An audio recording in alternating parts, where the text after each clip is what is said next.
Your call has been forwarded to an automatic voice message system.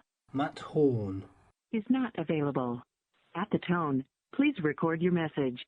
When you have finished recording, you may hang up or press 1 for more options.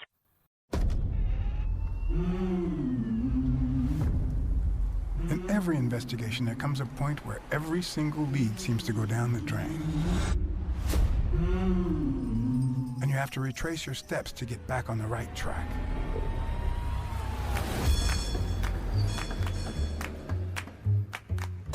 Bobby Yale, a boxer at Dunn's gym, disappeared 2 days ago. Did you call the police? No, only you. Hi, Matt. It's Akil. Listen, it looks like we didn't touch base, but here's a good idea. Why don't you go down to your game store and pick up the new incredible game, Blacksad. And I'm not just saying to pick it up because I'm in it, but that's an excellent reason why to go pick it up. But because if you are really, really a true hardcore fan of film noir and the nice mystery sort of story, this is the game for you. The storyline is great, and it really respects the Blacksad comic and story. And once again, I'm in it, so that's the plus.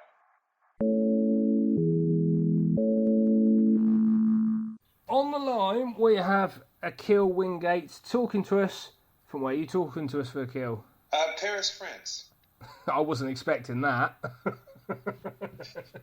Really? Yeah, actually, I live full-time now in Paris. I was sort of half my time in London, half my time Paris, but I'm pretty much full-time in Paris for, going on maybe 3-4 years now. I've been to Paris. I went to Paris 2 years ago. Uh-huh. I thought it was okay. I went to see the Louvre. I got a selfie with the Mona Lisa, which not many people can say on the podcast. Are you sure it was the Mona Lisa and not a fake? Well, it was the one that's in the Louvre. Not to hype any conspiracy theories, but the one in the Louvre, I would dare say, is not the real Mona Lisa. Do you think so? I'm almost positive. I would say I'm 90% positive that it's not the Mona Lisa. Really? Yeah. What makes you say that then? Your listeners can go online later and check, put in like some search term like, where is the Mona Lisa? Where is the real Mona Lisa? What has happened to the real Mona Lisa? And many people believe it was stolen quite some time ago. I'm going to probably have some Paris officials come after me for saying this. It's a very convincing, in my opinion, it's a very convincing copy. I can't say that 100%, but to my knowledge, from what I remember reading and hearing in the news many, many years ago, the real Mona Lisa is not sitting on the wall in the Louvre. There are many incentives to go to the Louvre.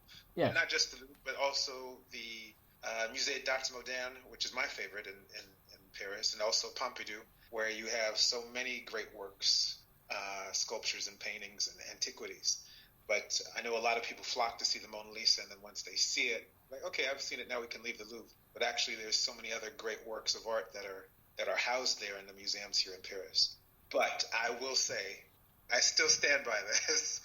I'm not a conspiracy theorist, but I would say that I do not believe that is the real Mona Lisa. Well, I do have to ask you another question, because you are in Paris, and yes. Every time Paris gets mentioned on this podcast, we will talk about the game in a second, but I feel I do need to get this out of the way.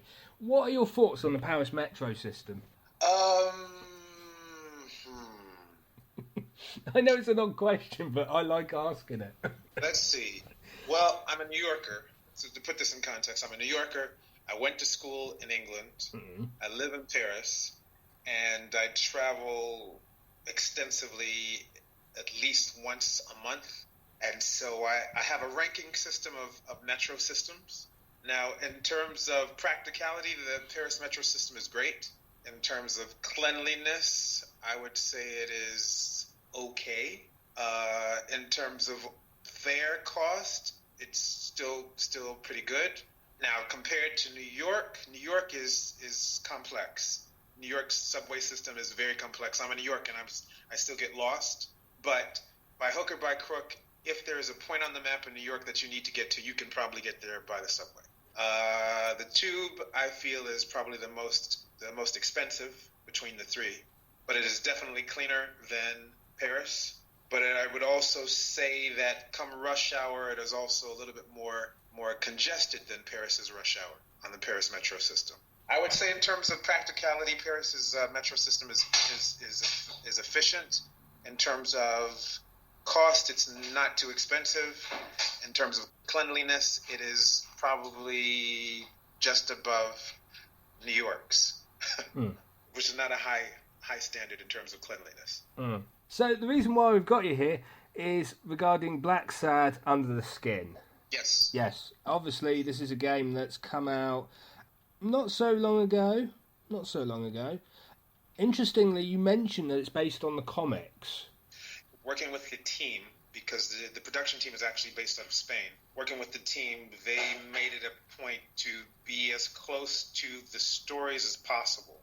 For example, you have the Witcher games, which are an extension of the Witcher stories. And then, of course, now we have the Witcher series, which also is another sort of extension.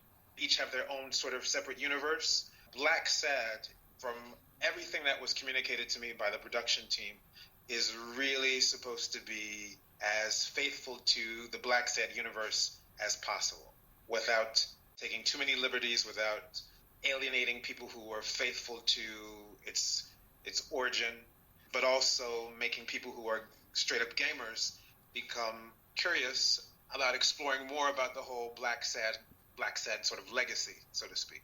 I found it to be an interesting experience because it was my first time actually becoming acquainted with it. In the past, when I've worked on different video games, if they were being generated from some sort of anthology of works or books or stories, oftentimes there was a discussion about, okay, this is how close this is to the text, or this is going in a completely different direction. I worked on the Division 2, Tom Clancy's The Division 2 out of London, and everything I know about Tom Clancy and then the way that was rendered were pretty consistent, but at the same time it wasn't as intense as I expected it to be. So I went into that thinking, okay, this should probably be intense because the Division is intense, and I have friends that worked on similar projects, both talent-wise and production-wise, and everything I had heard, they really ramp it up. But actually, my experience was that it was very much easygoing and laid back, and Blacksad was very much a fun, comical experience for me. Everyone was so laid back and so funny. Everyone had such a great sense of humor that when it came time to actually dealing with some of the more intense scenes that you will encounter in the game, it was almost like hitting a button or flicking a switch and turning it on, and then once it's done, turning it off. It's a very strange and almost surreal kind of experience when you're going in and working on a video game, and when you're dealing with scenes that are going to be intense and the stakes are high, and you're building up to sort of a catharsis. And in reality, no one carries that energy around all day. It's only once you get on the microphone or once you get in front of the green screen or motion capture, okay, you put it out there and it's done. And then afterward, it's back to people being really laid back, really easygoing, and really good people to talk to. Are there any sort of funny anecdotes you can share about the production of the game? I like to call it like working at the United Nations, because there were how many languages in the studio? So there was a French sound engineer. There were two of us from New York. One of the production people were, I think, Catalan. The others were Spanish, and I believe there was one more nationality in the studio. And then the common denominator was English. So of course you hear everyone's strong accent coming through. So on occasion, when someone would say a certain word might trigger a different pronunciation, that's hilarious. One of my things is the word aunt. I say aunt, but then you'll encounter other Americans who say aunt, which is like my pet peeve. And so we'd come across these words on occasion where you'd hear a word kind of out someone's regionalism or the nationality, and then we'd kind of snicker about it. The other thing was some of the graphics for the game were so well done that, like, on a death scene, hearing someone die over and over and over again became kind of funny. It's like, I think you're going to need to scream a little bit longer than that. Okay, hold the scream a little bit longer, and then screaming at the top of your lungs. You know, like a few seconds longer. Hold it, hold it, hold it, hold it, hold it. Okay, release. Those were some of the funny things that I remember the most, because if someone were to just walk in not knowing what was happening, they would probably call the police thinking, oh my God, somebody's dying in that room. So that was always funny to me. Talk about an anti-climax. Yeah, well, yeah, absolutely. Well, I guess the funny thing about death scenes in any sort of video game, not that I die, no spoiler there, not that I die, but death scenes in any sort of video game, when you see like stunt people doing it and then voice actors doing it, or if it's an actor who is actually doing both, sometimes they'll say, okay, I need you to hold that scream for like 5 seconds. In your head, it sounds like, oh, well, that's not long, I can do that.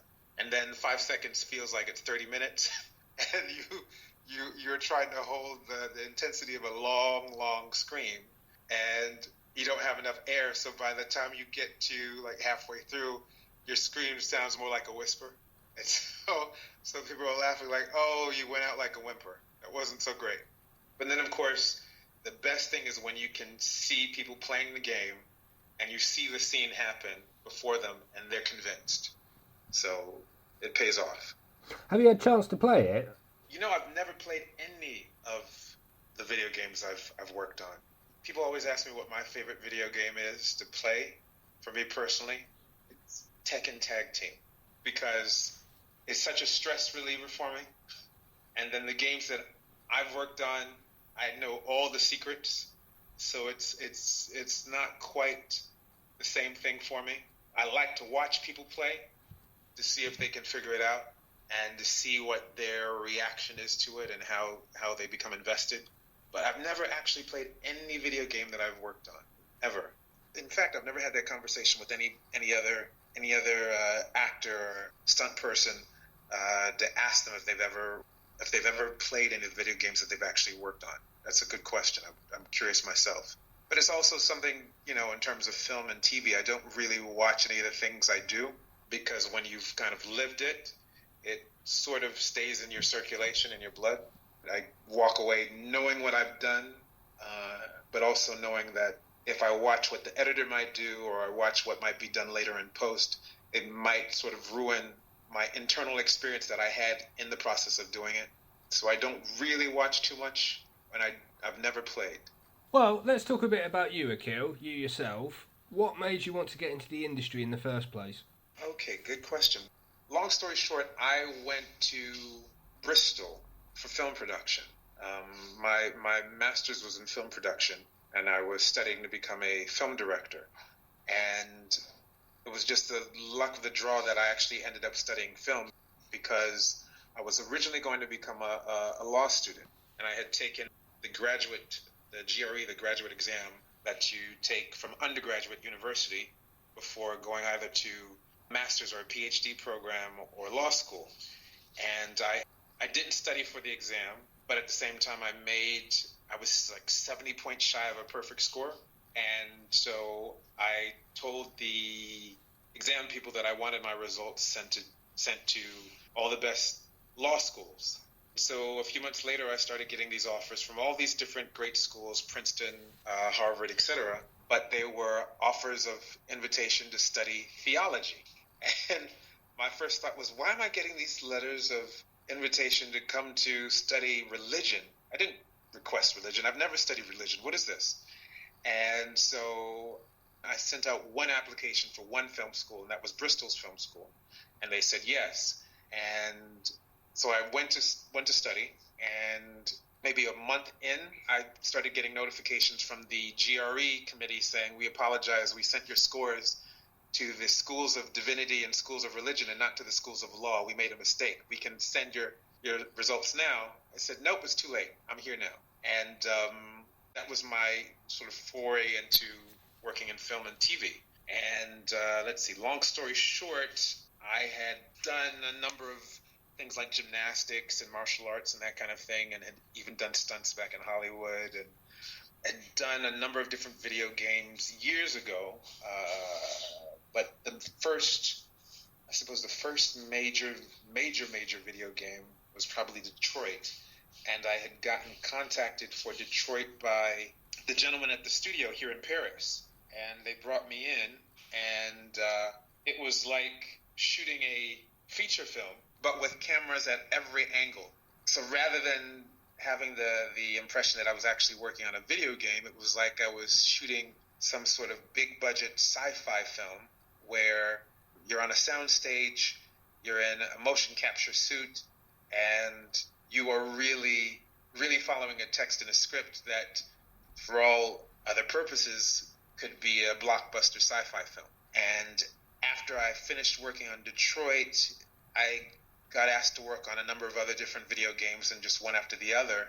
I really enjoyed the process because it's kind of a different sort of ambiance and universe to that you'd find on a set somewhere. Sometimes you go in a comfy studio and it's just you and a microphone and nothing has been rendered and it's just you and your imagination. And then sometimes all of the images and graphics have already been rendered and it's waiting just for your voice to give sort of a context to the body that has already been put on screen. And then sometimes it's a combination of those things where some things have been rendered, but they're also looking to see what you bring to the table. It's refreshing because it's a collaborative process, and it's also rewarding because you can be extremely creative, where sometimes film and TV, you are restricted by the frame.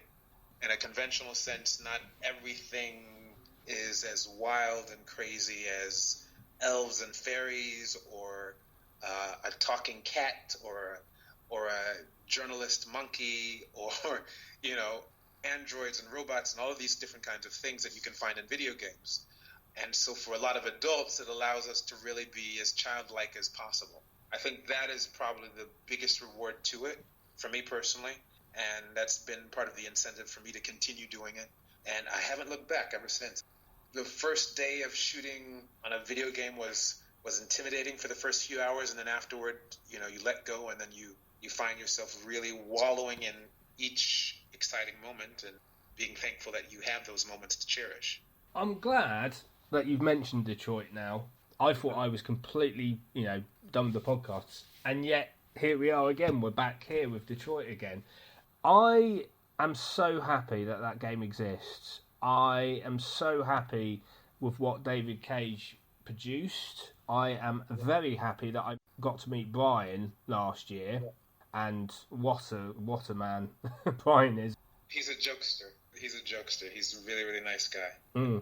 I mean, one of the things that certainly did come out of Detroit was the amount of cosplaying and fan art from the fans. Yeah. That was coming out as a result of the game, and that's something. Obviously, you touched on the fact you don't play the games that you're in, obviously, but the amount of fans that latched on, even to this podcast, which was very interesting as well. The amount of people coming and saying what a great interview you did there and stuff like that. It's still going, even now. It's still an active fan base. One of the things to take into consideration is how much time was put into them creating Detroit. Beyond just the actual production, when people come to a set and film and record, there was, I can't even begin to imagine how many countless hours of work, of pre-production, of planning and writing and rewriting, and then of course designing were spent into bringing Detroit together. And there's so many nuances that even your hardcore gamers would not notice, that if they go back, there are little details that they might not notice and that insiders could probably speak on. I haven't played the game, but I know the game, and I know where there are really specific, nuanced details that you might not see, even if you've played it over and over again. And then you go back and then suddenly you see it. And that is the kind of attention to detail that David and everyone there at Quantic Dream invested in the game. The amazing thing about them is that I don't think that they looked at it as a science fiction game or a game at all. I think they really looked at it in terms of telling a story that has stakes. Because every time I was there around them and on set, they communicated in terms of how a scene would play out in real life. Like, this is a real thing.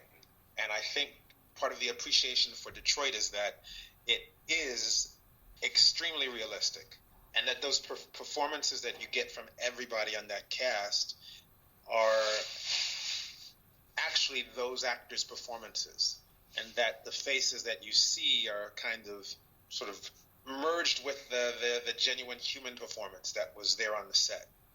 And I think that's probably what sets Detroit apart from so many other games on the market right now. They've kept the integrity of all those wonderful performances that are there, and the wonderful writing, and then of course the brilliant design, because the designers are amazing. And my personal experience with Detroit has been that it was such a tight ship with so many people working on it that it's just it's almost impossible to look at it and not think, wow, I can't believe that I was a part of something this big and this, how should I say, this organic. That's the word that I take away from Detroit, that it's organic. Sort of a poetic irony there. That's the funny thing about it. You have this idea of androids and human beings, and yet at the same time, it is really organic, because one of the ultimate messages is really about being a part of something, being considered an equal, being given your own sort of human rights or civil rights, so to speak. There's so many different issues that it touches on in the game that speak to things we see today in society, that I think it really is profound. And then you have other video games that are really just escapist games where you're not tasked with thinking about these large philosophical questions, but just, something that you can play and really enjoy yourself and have fun and get away from those kinds of things. So Detroit has its own sort of niche that it fits into, not just because of how beautifully it's rendered, but also because of the large questions that it asks and how wonderfully it sort of seduces gamers and newbies alike into playing and becoming really invested in the kind of story that it tells, and possibly ask themselves those very same questions about, oh, I like how this impacted me. It made me think about this in my own life. That would probably be the answer to the question I was just about to ask, as to why it's responded so well with its own sort of fan base. I mean, I think Brian himself is part of possibly that, because he's rallied. Basically, he twitches the game with the fans, so he plays it out and he twitches it. In some instances, a game or a film might shoot or might film for a month or 2 months, 3 months, something of that nature. Detroit was a huge undertaking for Brian and a lot of other people. They were invested in this game for quite a long period of time, shooting for a long time and coming back for reshoots and that kind of thing, and really, really becoming invested in the way that the story unfolds and making sure that all of the threads that weave this tapestry together are coherent. And in his case, I know that he was really, really, really invested over a long but equally fulfilling production period. And in some cases, you work on a video game and it's very, very short. It's done very quickly, and you're done. There's no emotional goodbye, or there's no, okay, well, goodness, I feel like I'm walking away from family, or I'm walking away from something that is a part of me. In the case of Detroit, I can honestly say that there are a number of people who worked on this game for a very, very long time. It has more personal stakes involved than some of the other big video games that are out there at the moment. And so it's not the kind of video game that just goes away after a season. It's the kind of video game that lingers and then continues to evolve because people find new nuances in it, and then they come back to it as a reference because another video game comes on the market and it's compared to Detroit, but then they see, no, it's not quite Detroit. I can definitely say that Brian has that kind of investment in this game because he worked on it for a very long time, and it's definitely the kind of thing that stays with you after you walk away from the set. I'm just going to put it out there. I cosplayed as Connor. What does that look like? Do you have photos to prove it? I do have photos, but you can have them at the end. I'll throw that in, actually. I did cosplay as Connor for one of the cons that he was going to. And this is 9 o'clock on a Saturday morning, and I'm dressed with the proper jacket and the head thing. And, and this is on the tube. Yeah, and people were looking at me going, what on earth are you wearing? Do you go to the different game conferences? And oh, yeah. What's your experience been going to the game conferences in cosplay? Do you find yourself a part of a special community? Do you find yourself like a sort of fraternity of cosplayers, or what's your experience been? I would agree with you being a community, but having done the podcasts and obviously done interviews with the actors, meeting Brian obviously briefly in October, I always said in the podcast with Detroit that you guys always seemed a bit like a family. Yeah. I honestly felt like a long lost cousin once I'd done the interviews. If I'm completely direct, I would say that the video game industry has some of the most laid back, easygoing, genuinely nice people I've ever worked with. I have never had an issue on a video game set working with any production company. Everyone has always been so down to earth and family oriented, just really approachable people. Whereas, often you always hear about Hollywood horror stories for film and TV. And I can honestly say that it's always been 50-50 with film and TV, where sometimes you're going into a situation where there's some personalities that will not mesh, and then some days it will be good. Always a question of whether or not you're going to be walking on eggshells or dealing with some sort of precarious situation, whereas with video games, never been the case for me. It's always been a really solid community of people who love what they do, who are all sort of on the team together, hoping that they're all going to reach the finish line together and create something brilliant in the process. What was it like wearing the mocap suit with the balls? The suit was okay for me, actually. There was one day I came in, the suit that I was I'm almost certain of this, and we spent some time asking about it. The suit that I was used to wearing was not there, so I had to wear another suit, and they all have different sizes, and so they all fit a little differently.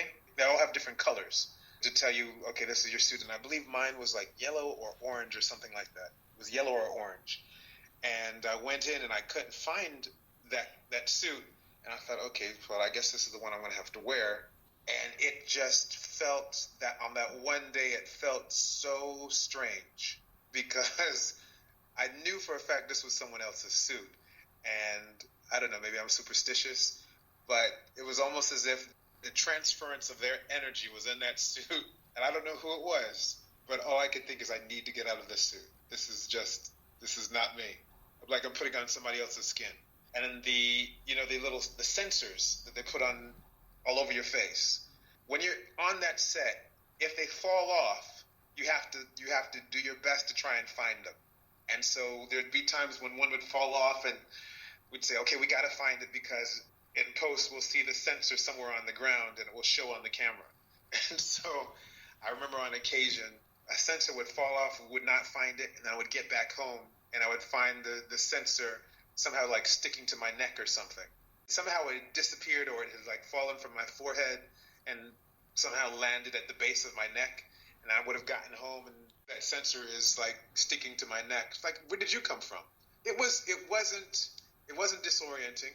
The very first time I put the suit on and then had the sensors put on, it felt like I was being turned into something. I was being engineered, like I was being created, which was a really exciting experience because it helps you go to where you need to go.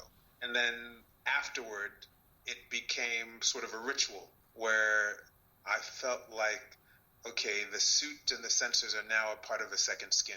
which makes sense. I'm sure a lot of other people could speak to that experience. I guess people who are in the theater and they're putting on their makeup and their costume, or they go through prosthetics or special effects or film or TV, same idea that, you are becoming something, and then once all those added layers are there, you are that something. So at the beginning it